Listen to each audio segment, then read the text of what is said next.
परमात्मानं वरदं भक्तवत्सलं प्रपन्नार्तिहरं वन्दे स्मतृगामीसनोऽवतु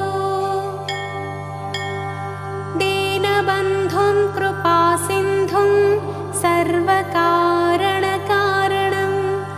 सर्वरक्षाकरं वन्दे स्मतृगामीसनोऽवतु शरणागतदीनार्त परित्राणपरायणं नारायणं विभुं वन्दे स्मतृगामीसनोऽवतु सर्वानर्थहरं देवं सर्वमङ्गलमङ्गलं सर्वक्लेशहरं वन्दे स्मतृगामीसनोऽवतु ब्रह्मण्यं धर्मतत्त्वज्ञं भक्तकीर्तिविवर्धनं भक्ताभीष्टप्रदं वन्दे स्मतृगामीसनोऽवतु शोषणं पापपङ्कस्य दीपनं ज्ञानतेजसः तापप्रशमनं वन्दे स्मतृगामीसनोऽवतु सर्वरोगप्रशमनं सर्वपीडानिवारणं विपदोद्धरणं वन्दे स्मतृगामीसनोऽवतु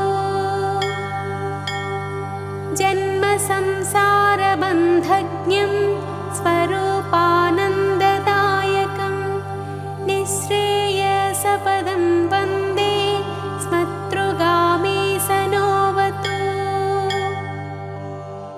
जयलाभयशस्कामदातुर्दत्तस्य यस्तवं भोगमोक्षप्रदस्येमं प्रपठेत् सुकृती भवेत्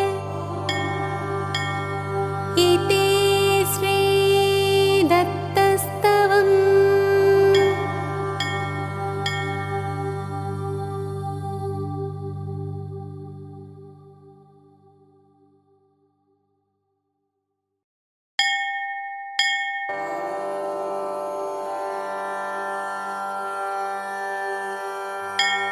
श्रीदत्तात्रेयसहस्रनामस्तोत्रम् मुनयः ऊचुः निखिलागमतत्त्वज्ञ ब्रह्मध्यानपरायण वदास्माकं मुक्त्युपायं सूत सर्वोपकारकम् सर्वदेवेषु को देवः सत्यो मोक्षप्रदो भवेत् को मनुर्वा भवेत् तस्य सत्यः प्रीतिकरो ध्रुवम् सूत उवाच निगमागमतत्त्वज्ञो ह्यवधूतश्चिदम्बरः भक्तवात्सल्यप्रवणो दत्त एव हि केवलः सदा प्रसन्नवदनो भक्तचिन्तैकतत्परः तस्य नामान्यनं तानि वर्तन्ते थाप्यधः परम् दत्तस्य नाम साहस्रं तस्य प्रीतिविवर्धनम् यस्त्विदं पठते नित्यं दत्तात्रेयैकमानसः मुच्यते सर्वपापेभ्यः स सत्यो नात्र संशयः अन्ते तद्धाम संयाति पुनरावृत्तिदुर्लभम् अस्य श्रीमद्दत्तात्रेयसहस्रनामस्तोत्रमन्त्रस्य अवधूतऋषिः अनुष्टुप् छन्दः दिगम्बरो देवता ॐ बीजं ह्रीं शक्तिः क्रौं कीलकं श्रीदत्तात्रेयप्रीत्यर्थे जपे विनियोगः। अथ ध्यानम्।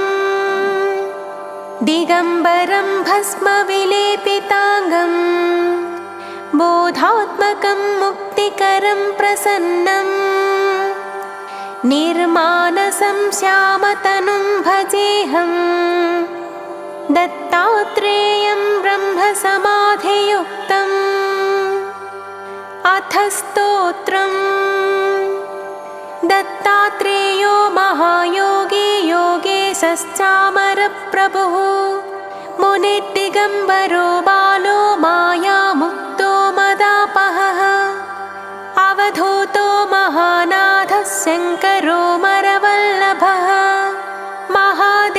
महादेवश्चादिदेवः पुराणप्रभुरीश्वरः सत्त्वत्कृत्सत्त्वद्भृद्भावः सत्त्वात्मा सत्त्वसागरः सत्त्ववित् सत्त्वसाक्षी च सत्त्वसाध्यो मराधिपः भूतकृद्भूतभृच्चैव भूतात्मा भूतसम्भवः भूतभावो भवो भूतवित्तथा भूतकारणः भूतसाक्षी प्रभूतिश्च भूतानां परमागतिः भूतसङ्गविहीनात्मा भूतात्मा भूतशङ्करः भूतनाथो महाधादिनाथो महेश्वरः सर्वभूतनिवासात्मा भूतसन्तापनाशनः सर्वात्मा सर्वभृत्सर्वः सर्वज्ञः सर्वनिर्णयः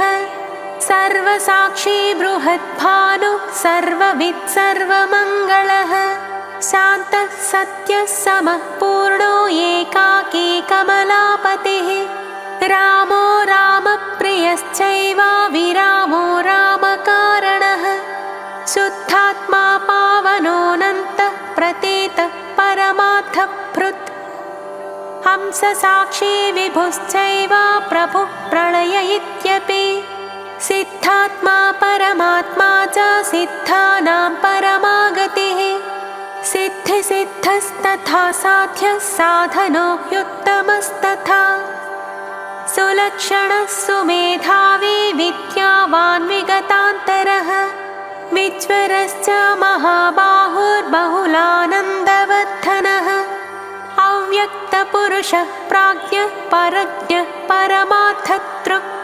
परापरविनिर्मुक्तो युक्तस्तत्त्वप्रकाशवान् दयावान् भगवान् भावी भावात्मा भावकारणः भवसन्तापनाशश्च पुष्पवान् पण्डितो बुधः प्रत्यक्षवस्तुर्विश्वात्मा प्रत्यग्ब्रह्म सनातनः प्रमाणविगतश्चैव प्रत्याहारनियोजकः प्रणवः प्रणवातीतः प्रमुखः प्रलयात्मकः मृत्युञ्जयो विविक्तात्मा शङ्करात्मा परो वपुः परमस्तनुविज्ञेय परमात्मनि संस्थितः प्रबोधकलनाधारः प्रभावप्रवरोत्तमः चिदम्बरश्चिद्विलासश्चिदाकाशश्चिदुत्तमः चित्तचैतन्यचित्तात्मा देवानां परमागतिः अचेत्यश्चेतनाधारश्चेतनाचित्तविक्रमः चित्तात्मा चेतनारूपो लसत्पङ्कजलोचनः परं ब्रह्म परं ज्योतिः परं धाम परं तपः परं सूत्रं परं तन्त्रं पवित्रः परमोहवान् क्षेत्रज्ञः क्षेत्रगः क्षेत्राधारः पुरञ्जनः क्षेत्रशून्यो लोकसाक्षी क्षेत्रवान् बहुनायकः योगेत्रो योगपूज्यश्च योग्य आत्मविदां शुचिः योगमायाधरस्थाणुरचलः कमलापतिः योगेशो योगनिर्माता योगज्ञानप्रकाशनः योगपालो लोकपालः संसारतमनाशनः गुह्यो गुह्यतमो गुप्तो मुक्तो युक्तः सनातनः गहनो गगनाकारो गम्भीरो गणनायकः गोविन्दो गोपतिर्गोप्ता गोभागो भावसंस्थितः स्थितः गोसाक्षी गोतमारिश्च गान्धारो गगनाकृतिः योगयुक्तो भोगयुक्तः शङ्कामुक्तसमाधिमान् सहजः सकलेशानः कार्तवीर्यवरप्रदः सरजो विरजो पुंसो पावनः पापनाशनः परावरविनिर्मुक्तः परं ज्योतिः पुरातनः नानाज्योतिरनेकात्मा स्वयं ज्योतिः सदाशिवः दिव्यज्योतिर्मयश्चैव सत्यविज्ञानभास्करः नित्यशुद्धः परः पूर्णः प्रकाशः प्रकटोद्भवः प्रमादविगतश्चैव परेशः परविक्रमः योगी योगो योगपश्च योगाभ्यासप्रकाशनः योक्ता मोक्ता विधाता च त्राता पाता निरायुधः नित्यमुक्तो नित्ययुक्तः सत्यः सत्यपराक्रमः सत्त्वशुद्धिकरः सत्त्वसथा सत्त्वभृतां गतिः श्रीधरः श्रीवपुः श्रीमान् श्रीनिवासो मराचितः श्रीनिधिः श्रीपतिः श्रेष्ठः श्रेयस्कश्चरमाश्रयः त्यागी त्यागार्थसम्पन्नस्त्यागात्मा त्यागविग्रहः त्यागलक्षणसिद्धात्मा त्यागज्ञस्त्यागकारणः भोगो भोक्ता तथा भोग्यो भोगसाधनकारणः भोगी भोगार्थसम्पन्नो भोगज्ञानप्रकाशनः केवलः केशवः कृष्णः कामवासा कमलालयः कमलासनपूज्यश्च हरिरज्ञानखण्डनः महात्मा महदादिश्च महेशोत्तमवन्दितः मनोबुद्धिविहीनात्मा मानात्मा मानवाधिपः भुवनेशो विभूतिश्च धृतिर्मेधा स्मृतिर्दया दुःखदावानलो बुद्धः प्रबुद्धः परमेश्वरः कामः क्रोधः चैव दम्भदर्पमदापहः अज्ञानतिमिरारेश्च भवारेर्भुवनेश्वरः रूपकृद्रूपभृद्रूपी रूपात्मा रूपकारणः रूपज्ञो रूपसाक्षी च नामरूपो गुणान्तकः अप्रमेयः प्रमेयश्च प्रमाणं प्रणवाश्रयः प्रमाणरहितो चिन्त्यश्चेतना विगतो जरः अक्षरोऽक्षरमुक्तश्च विज्वरोज्वरनाशनः विशिष्टो वित्तशास्त्रे च दृष्टो दृष्टवच्च गुणेशो गुणकायश्च गुणात्मा गुणभावनः अनन्तगुणसम्पन्नो गुणगर्भो गुणाधिपः गणेशो गुणनाथश्च गुणात्मा गणभावनः गणबन्धुर्विवेकात्मा गुणयुक्तः पराक्रमी अतर्क्यः क्रतुरिज्ञश्च कृतज्ञः सफलाश्रयः यज्ञश्च यज्ञफलदो यज्ञयित्यो मरोत्तमः हिरण्यगर्भः श्रीगर्भः खगर्भः गुणपेश्वरः मायागर्भो लोकगर्भः स्वयं भूद्भुवनान्तकः निष्पापो निबिडो नन्दे बोधे बोधसमाश्रयः बोधात्मा बोधनात्मा च भेदवैतण्डखण्डनः स्वाभाव्यो भावनिर्मुक्तो व्यक्तो व्यक्तसमाश्रयः नित्यतृप्तो निराभासो निर्वाणः शरणः सुहृत् गुह्येशो गुणगम्भीरो गुणदोषनिवारणः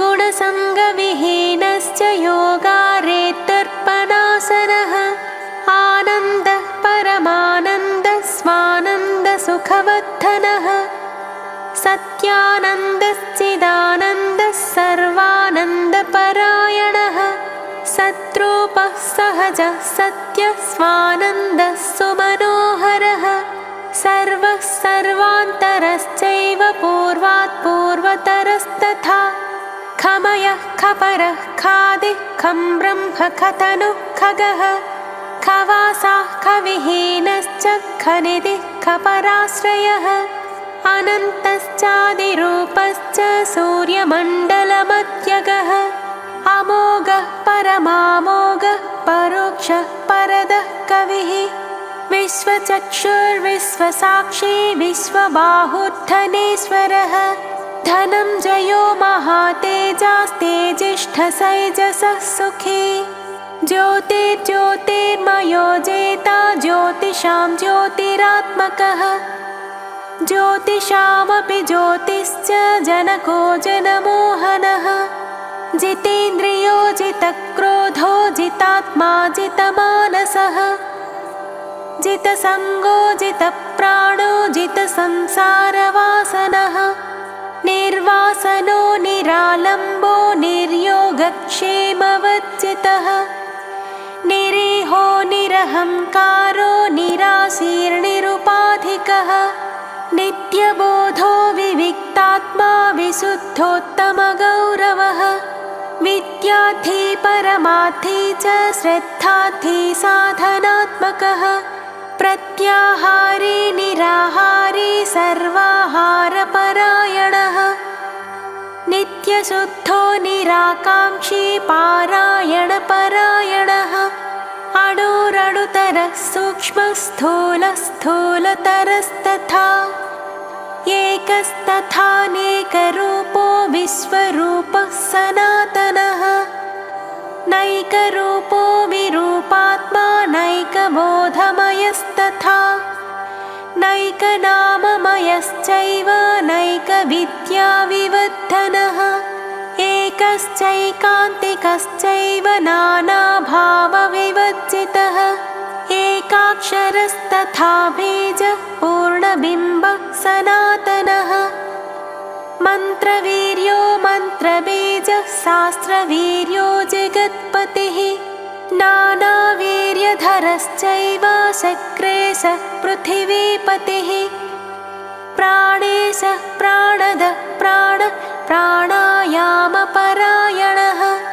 प्राणपञ्चकनिर्मुक्तः कोशपञ्चकवर्जितः निश्चलो निष्कलो सङ्गो निष्प्रपञ्चो निरामयः निराधारो निराकारो निर्विकारो निरञ्जनः निष्प्रतीतो निराभासो निरासक्तो निराकुलः निष्ठा सर्वगतश्चैव निरारम्भो निराश्रयः निरन्तरः सर्वगोप्ता शान्तो दान्तो महामुनिः निःशब्दः सुकृतः स्वस्थः सत्यवादी सुरेश्वरः ज्ञानदो ज्ञानविज्ञानी ज्ञानात्मानन्दपूरितः ज्ञानयज्ञविदां दक्षो ज्ञानाग्निज्वलनो बुधः दयावान् भवरोगारिश्चिकित्साचरमागतिः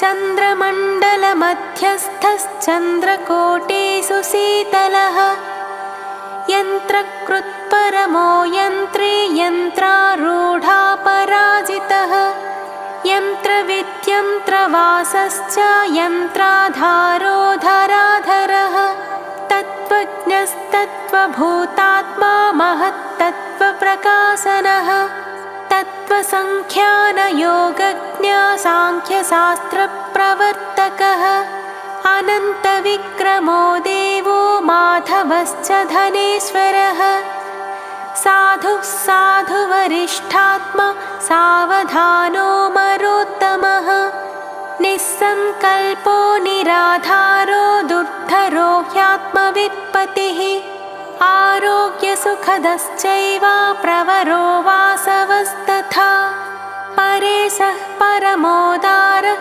प्रत्यक्षैतन्यदुर्गमः दुराधर्षो दुरावासो दूरत्वपरिणासनः वेदविद्वेदकृद्वेदो वेदात्मा विमलाशयः विविक्तसेवी संसारश्रमनाशनस्तथा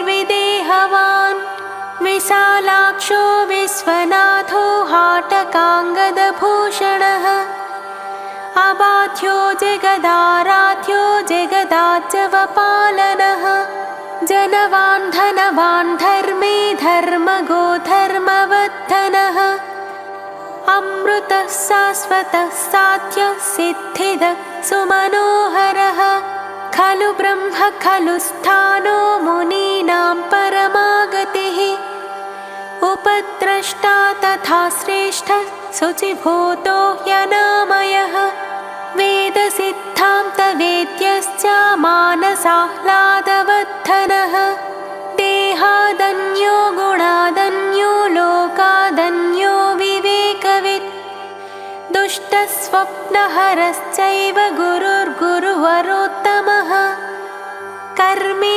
कर्मविनिर्मुक्तः संन्यासी साधकेश्वरः सर्वभावविहीनश्च तृष्णासङ्गनिवारकः त्यागी त्यागवपुस्त्यागस्त्यागदानविवर्जितः त्यागकारणत्यागात्मा सद्गुरु सुखदायकः दक्षो दक्षादिवन्द्यश्च ज्ञानवादप्रवर्तकः शब्दब्रह्ममयात्मा च शब्दब्रह्मप्रकाशवान् ग्रसिष्णुः प्रभविष्णुश्च सहिष्णुर्विगतान्तरः विद्वत्तमो महावन्द्यो विशालोत्तमवाङ्मुनिः ब्रह्मविद् ब्रह्मभावश्च ब्रह्मर्षिर्ब्राह्मणप्रियः ब्रह्म ब्रह्मप्रकाशात्मा ब्रह्मविद्याप्रकाशनः अत्रिवंशप्रभूतात्मा तापसोत्तमवन्दितः आत्मवासी विधेयात्मा ह्यत्रिवंशविवर्धनः प्रवर्तनो निवृत्तात्मा प्रलयोदकसन्निभः नारायणो महागर्भो भार्गवप्रियकृत्तमः सङ्कल्पदुःखदलनः संसारतमनाशनः त्रिविक्रमस्त्रिधाकारस्त्रिमूर्तिस्त्रिगुणात्मकः भेदत्रयहरश्चैव तापत्रयनिवारकः दोषत्रयविभेदी च संशयार्णवखण्डनः असंशयस्त्वसम्मूढो ह्यवादिराजवन्दितः राजयोगी महायोगी स्वभावगलितस्तथा पुण्यश्लोकः पवित्राङ्घ्रिध्यानयोगपरायणः ध्यानस्थो ध्यानगम्यश्च विधेयात्मा पुरातनः अविज्ञेयो ह्यन्तरात्मा मुख्यबिम्बसनातनः जीवसञ्जीवनो जीवश्चिद्विलासश्चिदाश्रयः महेन्द्रो मरमान्यश्च योगेन्द्रो योगवित्तमः योगधर्मस्तथा योगस्तत्त्वस्तत्त्वविनिश्चयः नैकबाहुरनन्तात्मा नैकनामपराक्रमः नैकाक्षी नैकपादश्च नाथनाथोत्तमोत्तमः सहस्रशीर्षा पुरुषः सहस्राक्षः सहस्रपात् सहस्ररूपदृक् सहस्रारमयोद्धवः त्रिपादपुरुषश्चैव त्रिपादोध्वस्तथैव च त्र्यम्बकश्च महावीर्यो योगवीर्यविशारदः विजयी विनयी जेता वीतरागी विराजितः रुद्रो रौद्रो महाभीमः प्राज्ञमुख्यः सदा शुचिः अन्तर्ज्योतिरनन्तात्मा प्रत्यगात्मा निरन्तरः अरूपश्चात्मरूपश्च सर्वभावविनिर्वृतः अन्तःशून्यो बहिःशून्यः शून्यात्मा शून्यभावनः अन्तःपूर्णो बहिः पूर्णः पूर्णात्मा पूर्णभावनः अन्तस्त्यागी बहिः बहिस्त्यागी त्यागात्मा सर्वयोगवान् अन्तर्योगी बहिर्योगी सर्वयोगपरायणः अन्तर्भोगी बहिर्भोगी सर्वभोगविदुत्तमः अन्तर्निष्ठो बहिर्निष्ठः सर्वनिष्ठामयस्तथा बाह्यान्तरविमुक्तश्च बाह्यान्तरविवर्जितः शान्तः शुद्धो विशुद्धश्च निर्वाणः प्रकृतिः परः अकालः कालनेमी च कालकालो जनेश्वरः कालात्मा कालकर्ता च कालज्ञः कालनाशनः कैवल्यपददाता च कैवल्यसुखदायकः कैवल्यकलनाधारो निर्भरो हर्षवर्धनः हृदयस्थो हृषीकेशो गोविन्दो गर्भवच्चितः सकलागमपूज्यश्च निगमो निगमाश्रयः पराशक्तिः पराकीर्तिः परावृत्तिर्निधिस्मृतिः परविद्या पराक्षान्तिर्विभक्तिर्युक्तसद्गतिः स्वप्रकाशः प्रकाशात्मा परसंवेदनात्मकः स्वसेव्यः स्वविदां स्वात्मा स्वसंवेद्यो न घग्नमि स्वानुसन्धानशीलात्मा स्वानुसन्धानगोचरः स्वानुसन्धानशून्यात्मा स्वानुसन्धानकाश्रयः स्वबोधदर्पणो भङ्गः कन्दर्पकुलनाशनः ब्रह्मचारी ब्रह्मवेत्ता ब्राह्मणो ब्रह्मवित्तमः तत्त्वबोधः सुधावश्यः पावनः पापपावकः ब्रह्मसूत्रविधेयात्मा ब्रह्मसूत्रार्थनिर्णयः आत्यन्तिको महाकल्पः सङ्कल्पावर्तनाशनः आधिव्याधिहरश्चैव संशयार्णवशोषकः तत्त्वात्मज्ञानसन्देशो महानुभवभावितः आत्मानुभवसम्पन्नः स्वानुभावसुखाश्रयः अचिन्त्यश्च बृहद्भानुः प्रमदोत्कर्षनाशनः अनिकेतप्रशान्तात्मा शून्यावासो जगद्वपुः चिद्गतिश्चिन्मयश्चक्रे मायाचक्रप्रवर्तकः सर्ववर्णविदारम्भी सर्वारम्भपरायणः पुराणः प्रवरो दाता सुन्दरः कनकाङ्गदी अनसूयात्मजो दत्तः सर्वज्ञः सर्वकामदः कामजित्कामपालश्च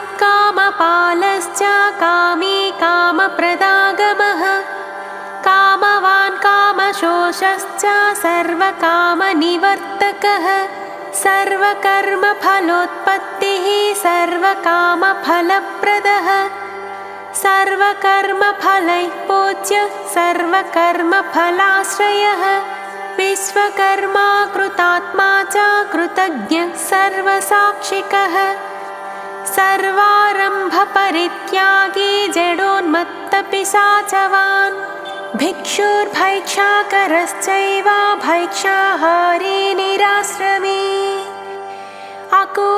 अकूलश्चानुकूलश्च विकलो यकलस्तथा जटिलो वनचारी च दण्डी मुण्डी च गण्डवान् देहधर्मविहीनात्मा ह्येकाकी सङ्गवर्जितः आश्रम्यनाश्रमारम्भो नाचारी कर्मवर्जितः असंदेही च संदेही न किञ्चिन्न च किञ्चनः हृदेही देहशून्यश्च नाभावे भावनिर्गतः न ब्रह्मा च परब्रह्मा स्वयमेव निराकुलः अनघश्च गुरुश्चैव नाथनाथोत्तमो गुरुः द्विभुजः प्राकृतश्चैव जनकश्च पितामहः अनात्मा न च नानात्मा नीतिर्नीतिमतां वरः सहजः सदृशः सिद्धश्चैकश्चिन्मात्र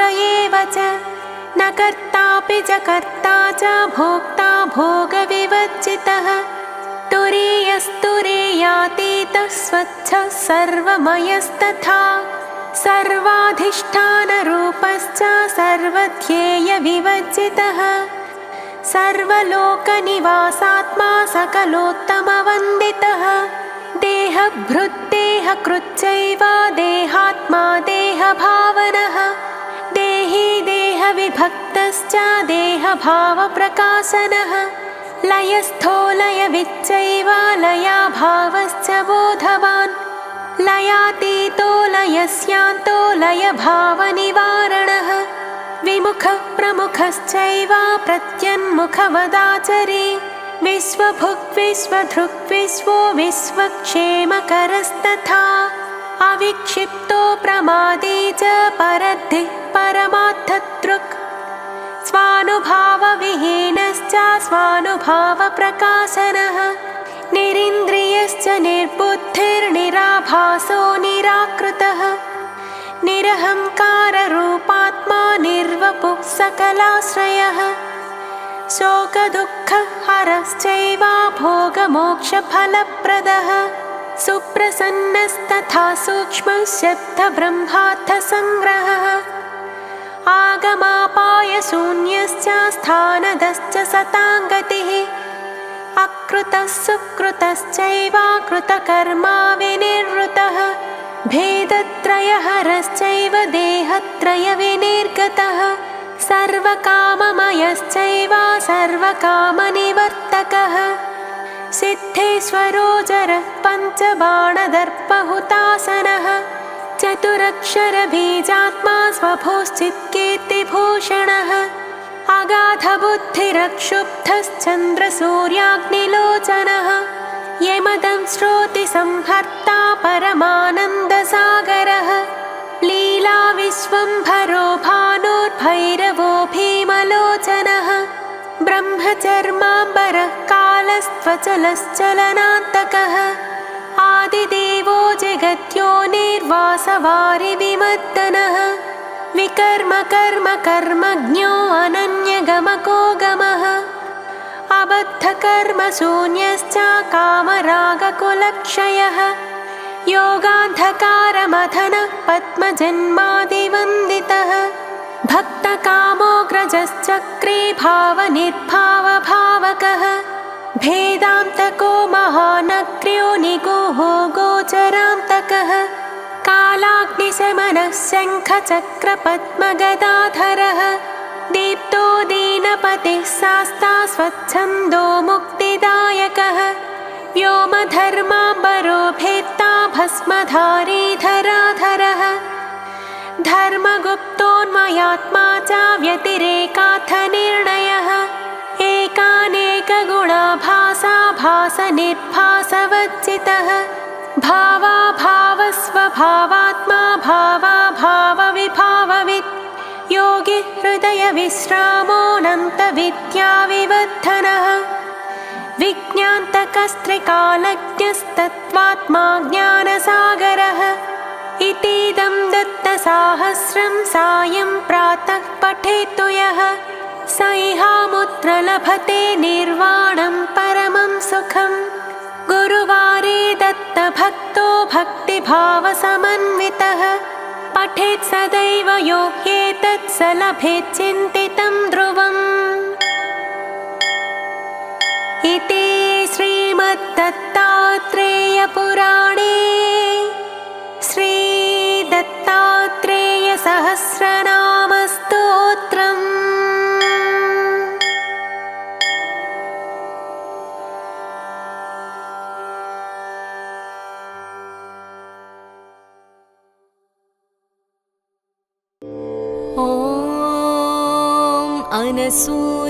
अनसूयासुताय नमः। ॐ दत्ताय नमः। ॐ अत्रिपुत्राय नमः। ॐ महामुनये नमः। ॐ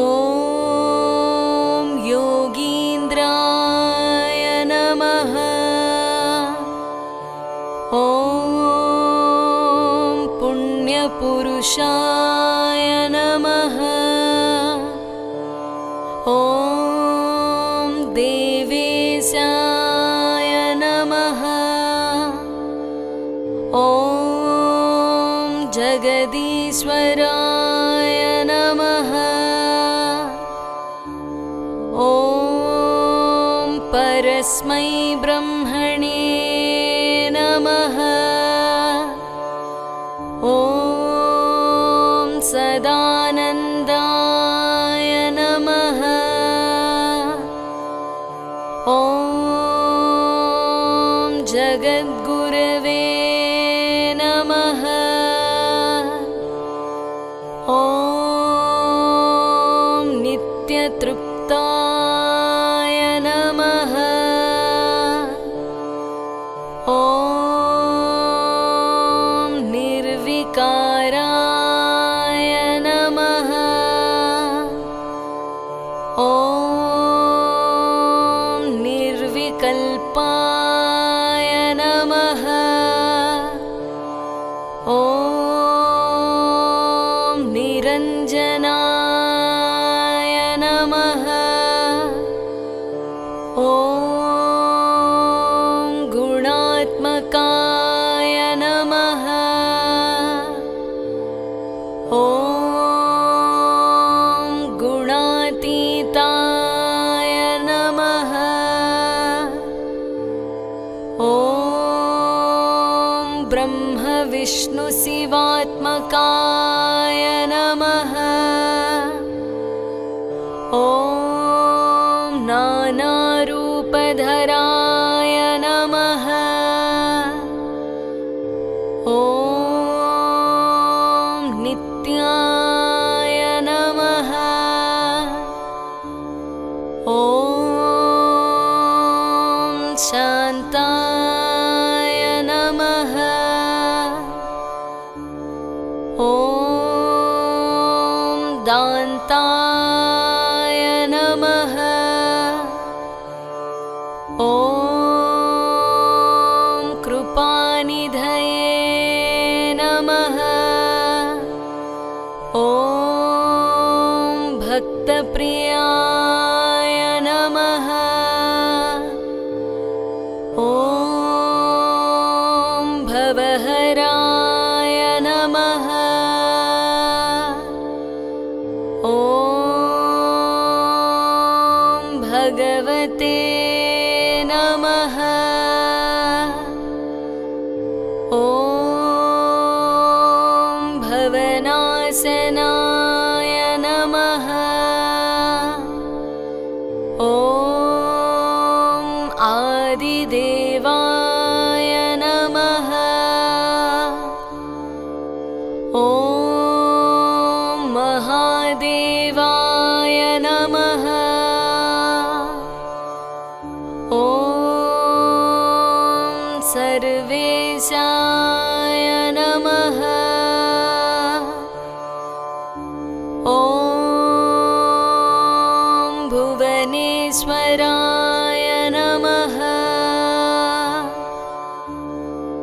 ॐ वेदान्तवेद्याय नमः। ॐ वरदाय नमः। ॐ विश्वरूपाय नमः। ॐ अव्ययाय नमः। ॐ हरये नमः। ॐ सच्चिदानन्दाय नमः। ॐ सर्वेशाय नमः। ॐ योगीशाय नमः। ॐ भक्त भक्तवत्सलाय नमः।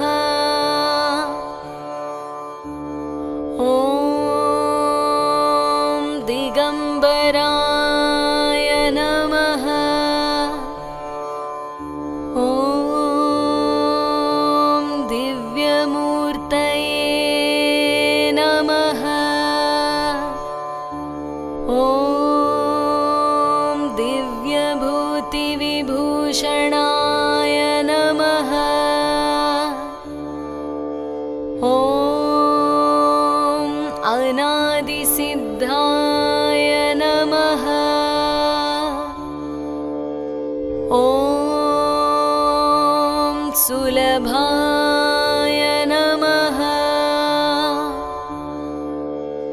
ॐ भक्तवाञ्छितदायकाय नमः।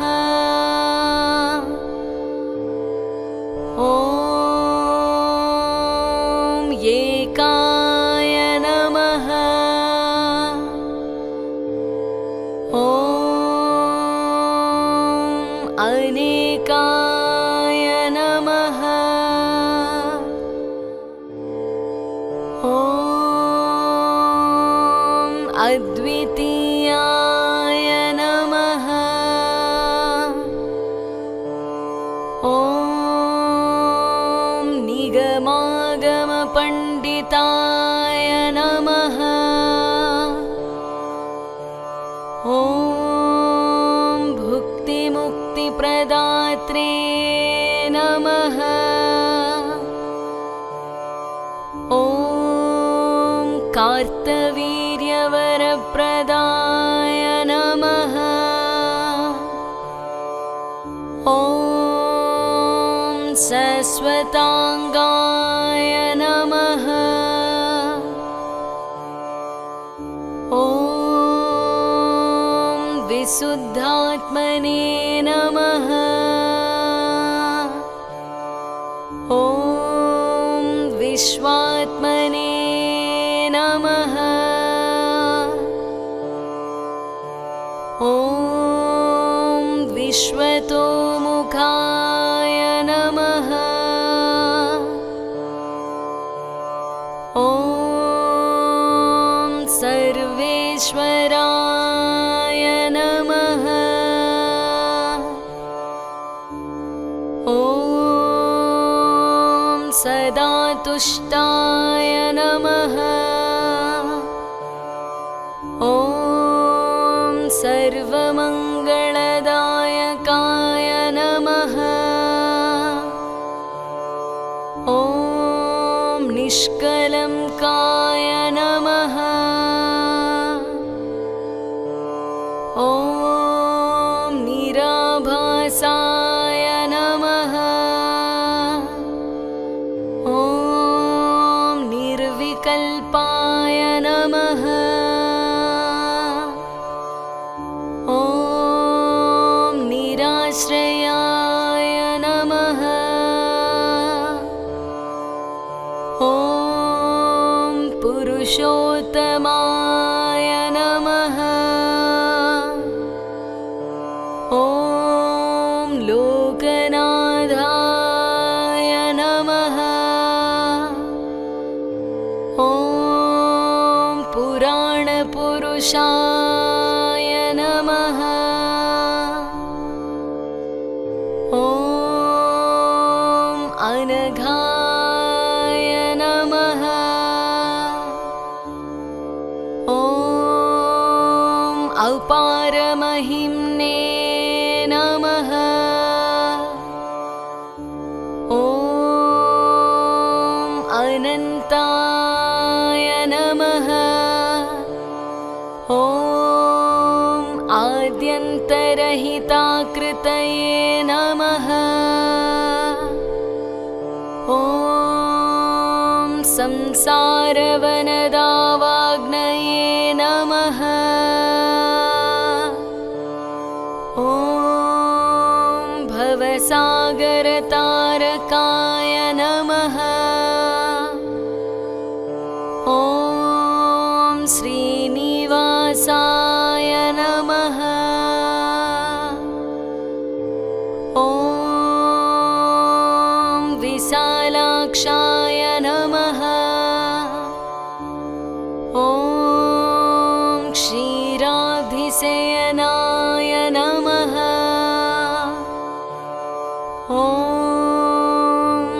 अच्युताय नमः। ॐ सर्वपापक्षयकराय नमः। ॐ तापत्रयनिवारणाय नमः। ॐ लोकेशाय नमः। ॐ सर्वभूतेशाय नमः। ॐ व्यापकाय नमः। ॐ करुणामयाय नमः। ॐ ब्रह्मादिवन्दितपदाय नमः। ॐ मुनिवन्द्याय नमः। ॐ स्तुतिप्रियाय नमः।